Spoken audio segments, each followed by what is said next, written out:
Hello and welcome to the programme. Well, we begin today in Germany, where a hacking scandal is rocking the parliament. Internal files of political parties and the personal details of hundreds of high-profile politicians have been leaked on social media. Well, all major parties inside the German parliament have been affected, except for the Alternative für Deutschland, who we have reached out to for comment. Well, we're joined now by Andrea Buring from our German service here in the studio. Good morning, Andrea. Well, this is being described as one of the biggest hacking scandals in German history. Sensitive information, or potentially sensitive information, personal details online. What more can you tell us? Well, more than 400 delegates are targeted, and from almost every party, just as you said, except from AfD. But our reporter, Anne Fleischmann, spoke to them, and she was told that they are still checking whether they are involved or not. And the private information was posted on Twitter from the 1st December on in an advent calendar style, which meant that every day there was another leak. And the leak contains contact details such as addresses, emails, email addresses, mobile phone numbers, personal documents, including banking and financial details, ID cards and private chats. So the damage is huge. It doesn't seem that there's really highly sensitive material, but still the damage is done. It is not verified yet if all the information is true, but nor is clear who's behind it. The Twitter account is linked to somebody in Hamburg, but some people think that perhaps Russia or China might be involved, like in earlier cases last year. So this is clearly the biggest leak in German history, and the German government called it a serious hacker attack. For instance, German President Frank-Walter Steinmeier is involved too. So, but Andrea, we're talking about politicians here, but it doesn't appear to be only politicians who've been targeted. Not only politicians, but, for example, musicians in Germany, like the musician Materia, or presenters, quite famous presenters like Jan Böhmermann, and also journalists from public television. So this is really a huge scandal. Well, Andrea Buring, thanks so much for updating us on that story. And we're going to now head straight to Cindy in the Cube for more. What we know is that the German Federal Office of Information Security says it is actively investigating this. This is a tweet that the office, the BSI, put out, saying it is currently intensively examining this case in cooperation with the federal authorities. We have also heard from the German government, a spokesperson there, saying that no sensitive information was released. They put out the statement saying that in regards to the Chancellery, that there was no sensitive information and data that has been published, and this includes the Chancellor. So this information being released by a spokesperson with the German government. What we know is that hundreds of people's personal information, hundreds of politicians' personal information was released. And here at Euronews, we've actually been speaking with the various parties, including the left party, the party called Die Linke. Now, Die Linke tells Euronews that about 100 of their members were victims of this hack. About 100, and that it was mostly of their phone numbers that were released. So again, Die Linke confirming to Global News that about 100 of their members were victims. We have also reached out to several members of the Christian Democratic Party, the CDU, and they confirmed that the information that is out there is in fact their own information. So what does this exactly mean? Well, we've also been speaking with security experts, including this man here, James Chappell. He is the founder of Digital Shadows, which is a digital risk consultancy group, and he talked about whether or not this is the work of amateurs or if it's the work of a much more professional group. Take a listen. In terms of the level of sophistication of this attack, I think we can say it's definitely on the more sophisticated end. Data's come from multiple sources. We've seen it taking place over a period of time, and it does look like a planned and coordinated attack. This is consistent with the kind of things we've been seeing nation-state actors doing for some time, although obviously difficult to say that that is the case at this time. The absence of the data of the far-right party obviously does suggest there is an opinion taking place here. So. And he is referencing the Alternative for Germany party, the AfD, the far-right party. Now, I have been in touch with them, and they say, as far as they can tell right now, they are not a victim of this hacking scandal. Dutch authorities are warning the public to stay away from hundreds of containers washing up on the Frisian coastline. At least 3 of the containers, which were lost from a cargo ship, are believed to include dangerous chemicals. Well, Euronews' Paul Ging reports. Dutch authorities are warning the public to stay away from the containers because of potentially hazardous chemicals.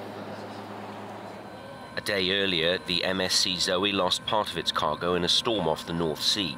Some of the containers were carrying dangerous material. Many washed up on the coasts of the West Frisian Islands, like here in Terschelling. Residents and tourists started to help the clean-up soon after the accident. Islanders came to the beach with trailers, containers, people bring bin bags. Hundreds of people are helping to clean up. But the mayor fears that the accident could have a long-term impact on the environment. Nearly 5,000 people live on the island of Terschelling. The pollution on Terschelling is spread out over a stretch of 20 kilometers. That means on the beach, in the dunes and the area behind the dunes. Styrofoam and plastic were blown by the wind. It also got into the Wadenzee and onto the Frisian coast. Styrofoam crumbles, so I'm afraid it will affect us for some time. It mixes with the sand, gets under the sand, gets into the environment. It may be impossible for us to get rid of it. It was unclear how many of the containers sank to the sea bottom and how many were still floating. At least 3 of them could contain hazardous chemicals. Like this 25-kilo bag of organic peroxide. It's a strong bleaching agent that can injure the skin. The peroxide was removed by emergency crews without incident. Today, Dutch soldiers are helping to clean up the mess, and because the accident took place in German waters, German authorities are leading the investigation. Paul Ging, Euronews.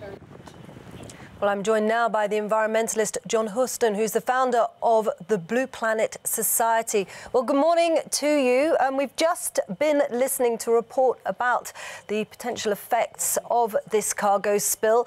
What's your take? How bad is the pollution from this likely to be? At this stage, it's hard to tell, but 270 shipping containers, it's a large spill from any container ship. And as you've mentioned, there's organic peroxide in at least 3 of those containers, and who knows what the long-term impacts of that will be.